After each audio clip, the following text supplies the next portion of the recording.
and good evening. Tonight we're bringing everything to you in black and white. Or is it color? Or is it both?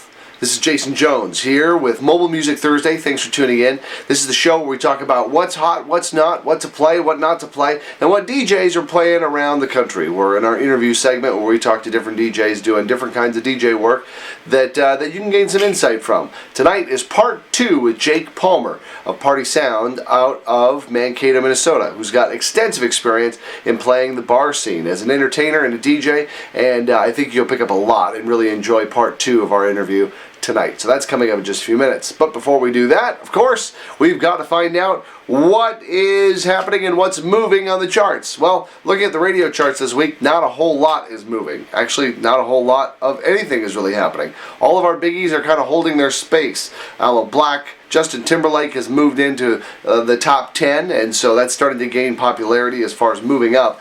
John Legend has been hanging out in there with All of Me for what seems like forever. And finally, Tiesto has come out with a remix of All of Me, making that a little bit more danceable and a little bit more palatable for those requests that we get for that song. We don't really know where to put it. It's not really a slow song, not really a fast song. What do we do with it?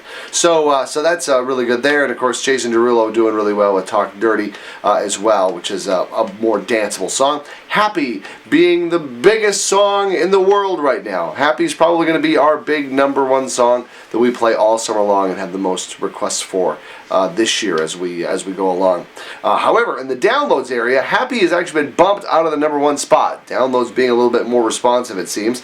But Ariana Grande, featuring Iggy Azalea, has just bumped out Happy with her song Problem, which is kind of a dancey little tune. Something you might want to check out that's on the rise. Also, Turn Down for What?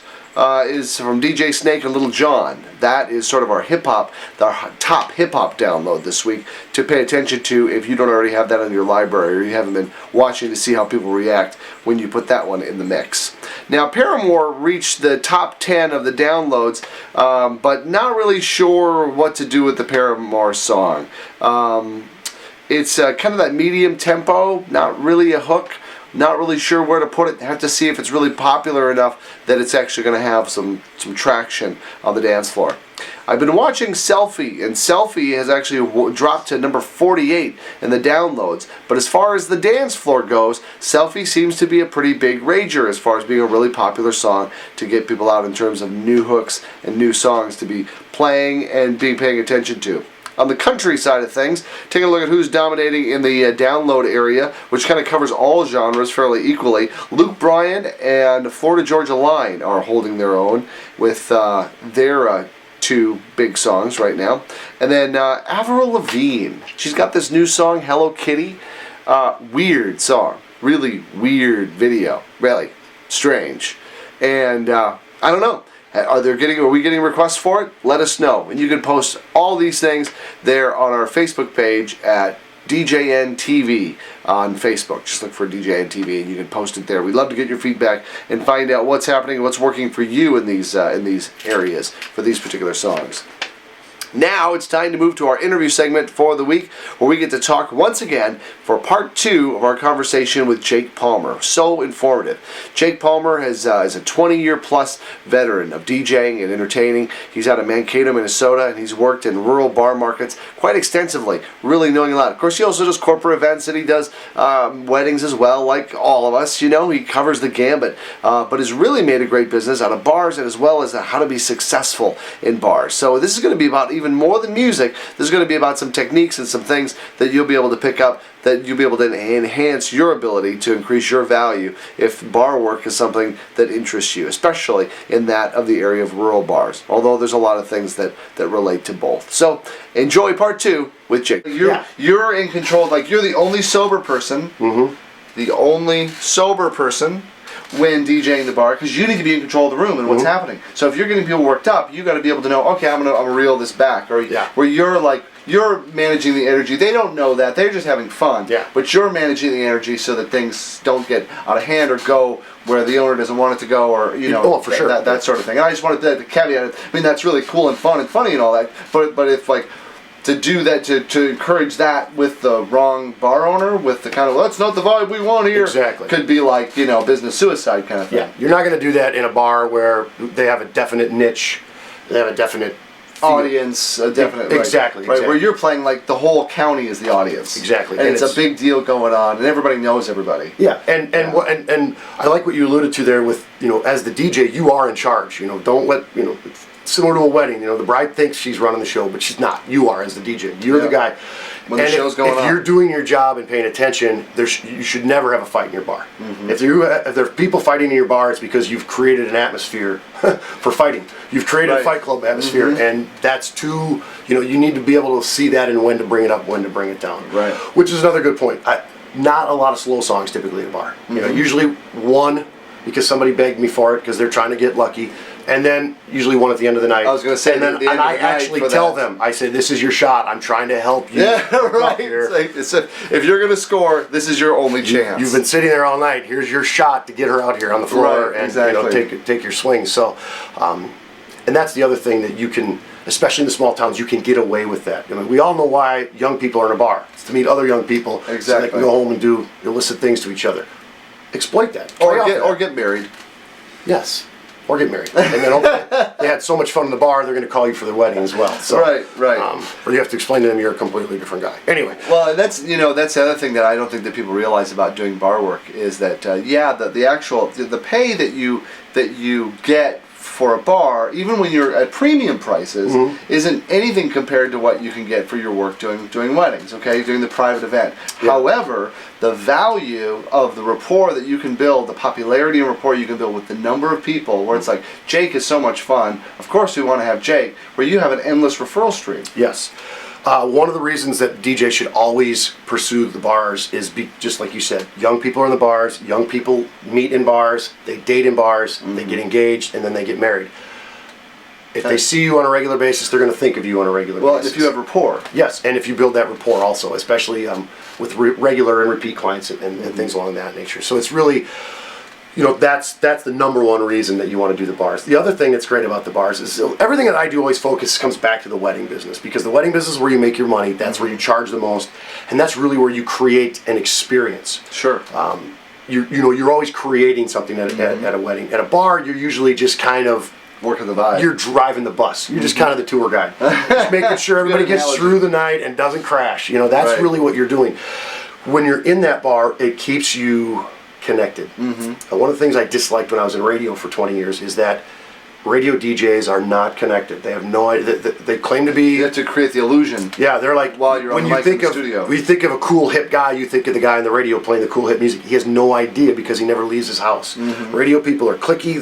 They're contained in their own bubble, and you lose touch with what's happening out in the real world. So when you're in the bars, you're seeing the people, you see what's cool, you hear the music, you stay on top of it, because it's easy if you do nothing but weddings to fall away from current music. Sure. You see the trends, and it keeps you in practice also. So how much current music does it depend on your audience? It really depends on your audience. Typically that last hour is going to be current music, with the exception similar to a wedding. There's no reason if I have a whole bunch of people, usually girls, on the dance floor, and you're doing your current top 40 stuff, your Keshas and your Nicki Minaj's and that type of thing, and everybody's jumping up and down and having a great time. There's no reason or a law that says you can't veer them out of that and hit them with some old school stuff, like drop a I Love Rock and Roll, and everybody knows that. If you drop in a Pour Some Sugar on Me or a Talk Dirty to Me, or even with the right group, you can still bring them back for an encore with Journey, Don't Stop Believing, or something along those lines. Right. If you have that right group, but just remember to leave yourself some wiggle room. So if it doesn't work, don't think, well, now for the next 20 minutes I'm gonna hit them with 80s rock and they're gonna love it. No, if they don't love it, you got to be able to move out. You got to bail. And still have that. Not working. So do you base in terms of basing your success in performing in a bar setting? How much of that is your dance floor being full, and how much is it other things? It's literally, I would say, 50-50 for me. It's the dance floor needs to be full for me to consider a success, but I don't expect it to be full all night. I expect it to be full the last hour and a half, and that's great. And if it's packed, and if everybody has an experience, if everybody has a great time, that's the other part.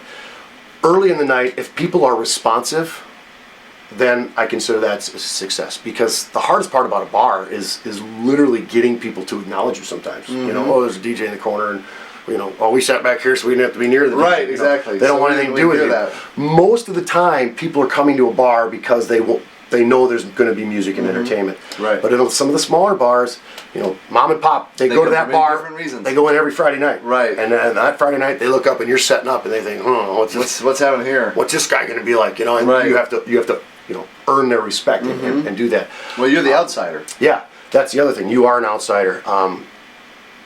Don't be afraid to try different things on the microphone, especially. The microphone is your key. That's how you talk to them and communicate with them. And that earlier crowd that's a little older loves to be entertained. They want to be entertained. They want to be engaged. Sure, everybody wants to be entertained. And if you can do anything that's interactive, I've gone right out to tables before and done bad card. I have some really bad card tricks that are not tricks at all, that are hilarious. And people, pick a card and then put it back in and then shuffle it. Right, just be the bad stack magician. it up, and then you're gonna shuffle the third time. You see that? And then I'm gonna cut it evenly into 2 piles. And then your card was the 10 of diamonds, right? And they go, yeah. And you go, and I just turned it into the 3 hearts. Yeah, there it is. Amazing. They go, yeah, things like that. So but my point is that for a minute they were all. It was playful, and there was anticipation. Yes, and that's the key. Is to playful is a good word, a good way to do it. You want to be diffusing. You want to be fun. You want to be playful. Playful and likable. And and that's really kind of the way you get people to accept you and to acknowledge you and to become part of your little world. Right. Sometimes people think I'm off my rocker, and they love that part of my persona. That doesn't work for everybody, but that high energy. Look at Jake just jumped off the bar. Well, I'm sure you where you go and where you get your work and regular return work, you're a match for the place. Yeah. And you're not going to go work where you're not a match. Yeah. Because that's one thing about knowing your voice, knowing your style, knowing your thing. You're probably not going to go someplace like, all right, well, we want like really ambient mixed music going on. We got like no interaction, no talking, and then we want to ramp into some beat mixing with some club music and some rounded out with some crazy hip hop. Can you do that? Yeah. Well, you could do that. Sure. But that's not really a match for a Jake Palmer type show. No, not at all. And that's one of the things that's so hard as a DJ, especially a younger up-and-coming DJ who maybe is full-time or maybe isn't full-time, or when you first take that step and say, this is what I'm going to do exclusively, a lot of guys, let's be honest, jump into it. We don't all sit back and do the calculations and make sure. It looks easy. How hard can that be? Sit there, play music, get some speakers. I've been doing this long enough. I know it. So you get into this frame of mind where I have to book, and I got to a situation where I was literally in my downtime calling bars, going to bars, and you get to a point where any open Friday or Saturday, you're filling it in with another bar gig. And well, as a lot of people know, even at $300 to go to a small town bar, that's a lot of work for $300. It's a lot of work for $300. And a lot of them on a Friday, they don't want to pay $300. They want to pay $250. And so now you're like, or $200 even. Yeah. And you take your wife out for a nice dinner and some cocktails, and you drop $100. Yeah. And so you want to make sure that it makes sense. By comparison. Yeah. And it's hard sometimes to say, I'm not going to go there. I'm not going to do that, because we get so used to being able to morph ourselves and change. Because of the wedding training. I'm the MC, and now I'm the DJ, and now I'm the MC. And I think there's as I've talked to DJs and even my own mindset over the years, success is how many bookings you have, not what you're booking at. Yeah. Okay, so how many books can you do, even if they're at 100 or whatever? Like, I had like 100 gigs this year. That's insane. Yeah. How much did you make? About 30,000. Exactly. Holy crap, that's a lot of work for that. Versus like what you're able to drive your value. And what you're able to perform and the results you're able to produce. And in the bar business, there's a price that I call the no results price, where you can go in at that price and produce 0 results for that bar owner, and he'll be just fine. Yeah. And the thing is like, and if you want to play in that world, well, it's fairly easy to hang on to gigs, although you're more likely to be undercut by somebody in that world than you are if you're charging double that or 3 times that and actually coming in and producing a result. Because then he's got something to lose, and he wants to think twice about getting somebody cheaper, because I don't know if they'll produce the same result. And if it ain't broke, why fix it? Exactly. So I've got some scenarios for you. Okay. All right, so you are in a bar. It's getting on to be the later part of the night. You have a young crowd that's really into new music, and they'll get up and they'll dance to new music. But there's also a very strong crowd that's over 50 that probably makes up about half of the people in the bar that you do not want to lose. All right, and they don't seem to like be feeling the groove on much of the newer dance music that your other half of the bar of young people are really digging. What do you do to try to strike a balance, or do you? That is because these old people don't look like they're leaving. That's a tough one because a lot of it depends on the bar and the town and the scenario and the situation. And I'm going to use a small town bar I play at. There's two bars in this town. They're right next door to each other, and people tend to go back and forth and back and forth. I have the luxury that they always end the night with me. They always come back and they stay and they have a good time. They close it out. So if I have a situation like that in that bar and I do switch gears to the old people, those young people are going to just go across the street. Okay. Now they may come back, they may not. The other thing I look at, and I actually factor this in, a lot of guys don't, but I will look at those old people and I will say, okay, in the last hour and a half, they've ordered 2 pitchers of beer. Who's buying? Who's drinking? These girls are doing shots. They're ordering fancy drinks. Right. They're ordering, So who's putting money in the till? They're throwing them back. These guys are drinking beer and they're playing pull tabs. I'm not going to cater to them. I don't care because if they leave, it doesn't hurt me. It doesn't hurt our bottom line. To do that, is that something that? Because you're kind of busy. You're interacting. You're not always seeing what everybody's, what everybody's ordering or who's had sat on the same beer. Is this something you like ask other servers, or do you ask the bartender like, hey, how's it going over there? Or how you got a lot of sitters? I think a question would typically be like, have you got a lot of sitters in your section? Because they'll be like, and the servers I know are like, well, you bring up sitters and they're like, oh my god, especially if they do, because their tables aren't turning and they're not making anything on tips. And I think they're just sitting and sipping. I think I think I just made up something. Sitting, sipping, and I don't know. You should call Phil Collins. Maybe he could write a song. I think so. I think we're thinking of 2 entirely different bars right now. Okay. The bars that typically I play in a small town, they don't have sections and they don't have servers. They have bartenders. They have bartenders, and once in a while, one of the bartenders will come around and make a sweep and take some drink orders, smaller and pick up some. So, the other thing I would say is that I would say to your first statement is false, incorrect. What's that? You're aware of everything. You see everything all the time.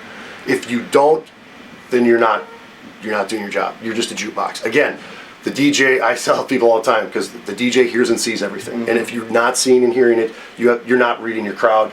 You're not being present. You're not paying attention. You're not catering to them. You're waiting for the night to end. Exactly. And that's where I get more reaction out of people when I overhear them talking about something while I'm setting up, because I'm always listening. I hear, like I said, I hear and see everything that goes on in the bar.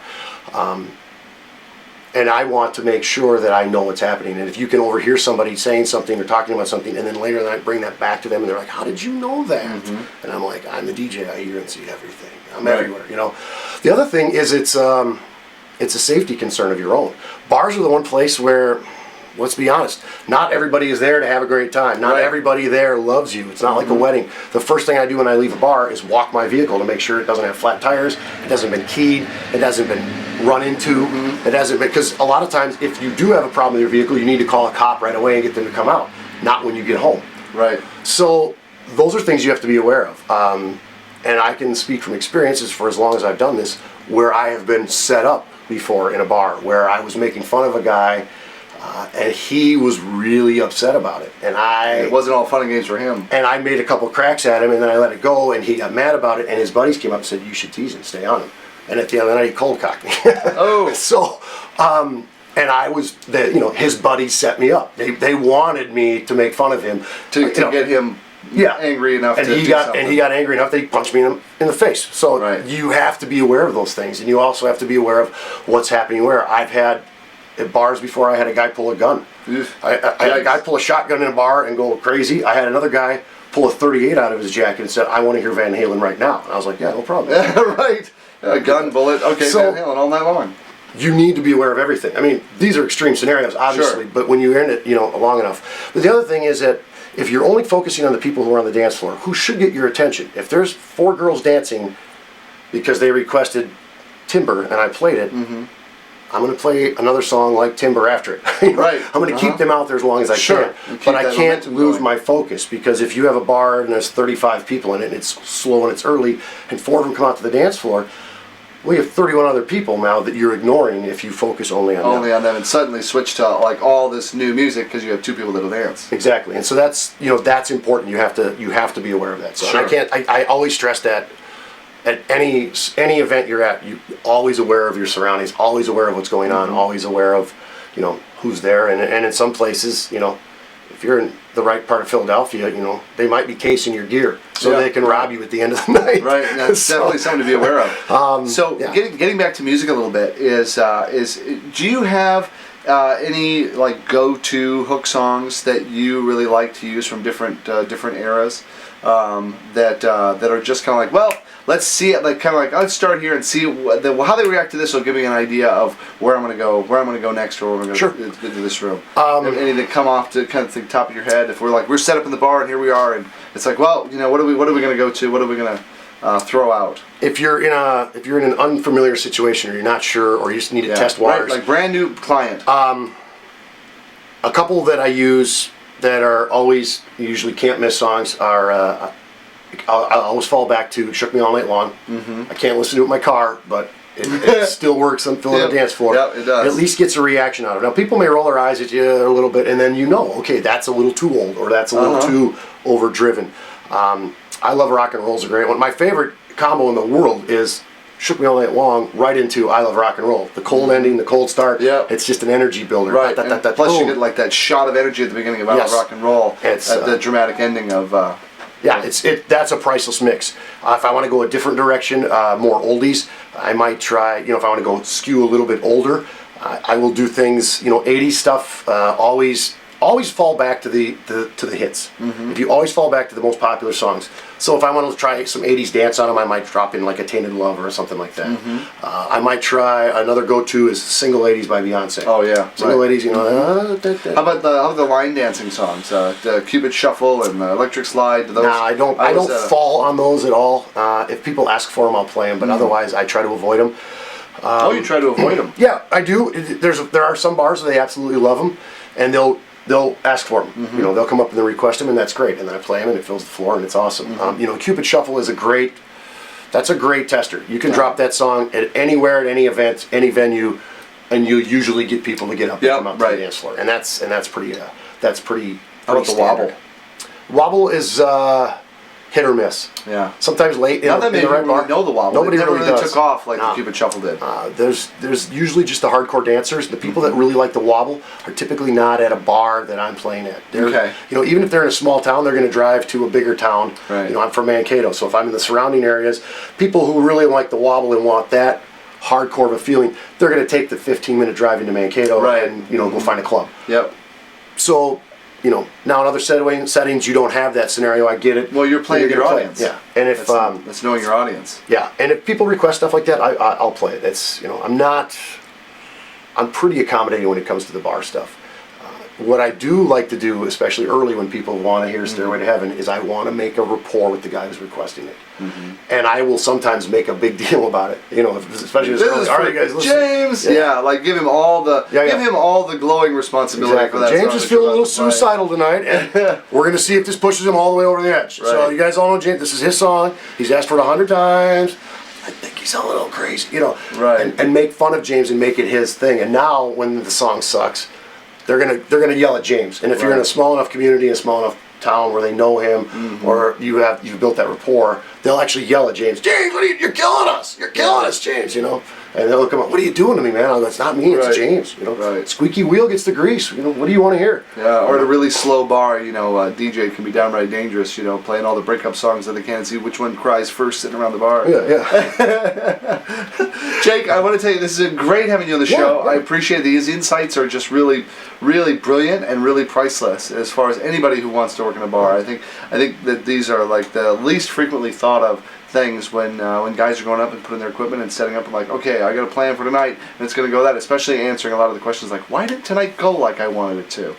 And I think you hit on a lot of them, if not all of them. Yeah, well, I try, and I think you and I together could probably talk for another hour if we wanted to without any trouble. But Oh, easily. I would, like you said, I would just say the thing is, take it seriously, take yourself seriously, and the best thing is to create an experience. Similar like at a wedding, don't lose that frame of mind, don't lose that mindset, but build that energy, create that energy so that people are having fun and they want to have that environment. So get involved, be intentional, and be aware of everything in the bar. Yes, I think that's always aware. If there's a takeaway from today's show, it's know what's happening in the bar. I think that was really good the way you pointed that out. It's like if you didn't know that, then you're not paying attention. You have to know everything that's happening in the bar all the time. Hyper aware. Yes. And I think I've even experienced it where I'd be playing, and it's like, and I always think to myself, if I'm getting bored while I'm playing, oh my gosh. What are the patrons experiencing? You know what I mean? And that's where it's like you're not being aware. I'm not being aware. I'm not dialed in and checked out and I go, where do I go now? And what experience are they having and where can I take them?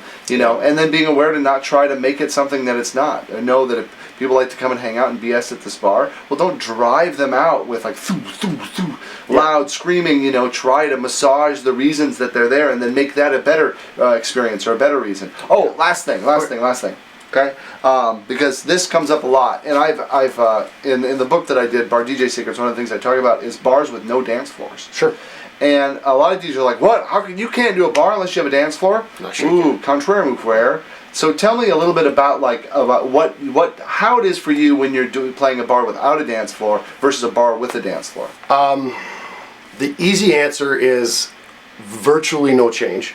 I approach them both very similarly. And for one reason is that in a bar with or without a dance floor, I'm creating an atmosphere. My music is creating that atmosphere, and my voice and my microphone are creating the entertainment. And so I just stay in that frame of mind.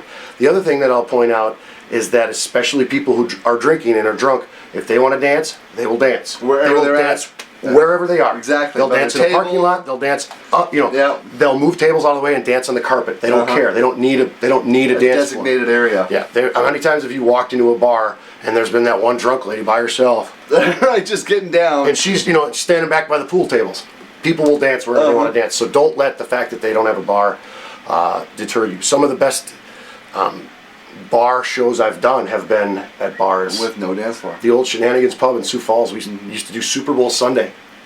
Who has a DJ on Super Bowl Sunday? Right. And I would play music for an hour and a half leading up to kickoff. And then I would act like the stadium guy during the game and like during the commercial breaks or half times and things like that. Keep the atmosphere going. I would pump in some music, and then after the bar was, the game was over, we'd party for an hour and a half. Half the people left, of course, because their team lost. Right, yeah, exactly. But the happy ones stayed. But half the people stay and they party like rock stars and they really have fun and they just want to hear music and they want to be engaged and they want to have a good time. So don't be afraid to stay engaged and target those bars. Those are really easy ones to target, and it's you have to, like I said, when you're being in control, you have to make some decisions before you grab your speakers and head out on the street and go up to Mr. Barber and say, I'd sure like to play here. You have to decide, am I going to be this type of an entertainer who only does these types of shows and plays in these types of bars, or am I going to be the guy who goes, Friday night's bar is like this, Saturday it's going to be really country orientated, next Friday it's going to be really dance orientated.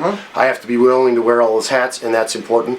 The other really good tip I would say for a bar, especially early in the night when you can't get things going, and you hit on this a little bit, if people want to just sit and talk, if you can't build the energy, if it doesn't seem like people are just getting into it, or you feel like they're being pushed. No, I'm just the opposite. If sometimes you're in a bar and it's early and you want people to dance and it's getting to that 10:30, 11 o'clock time frame, people aren't feeling it. One thing you can do that helps is turn it up. Make it louder. Make it louder. Push the energy. If it's louder, it's just because what you're going to do is you're going to create one of two situations: is that they're either going to get involved or they're going to pull back, and then at least you'll have a better idea. And you can choose. Then you can choose then to kind of have a barometer rather than be in no man's land. Yeah. Awesome. Thank you so much. You bet. It's my pleasure. Can't wait to have you back. I'd love to come back anytime. Awesome. Thanks.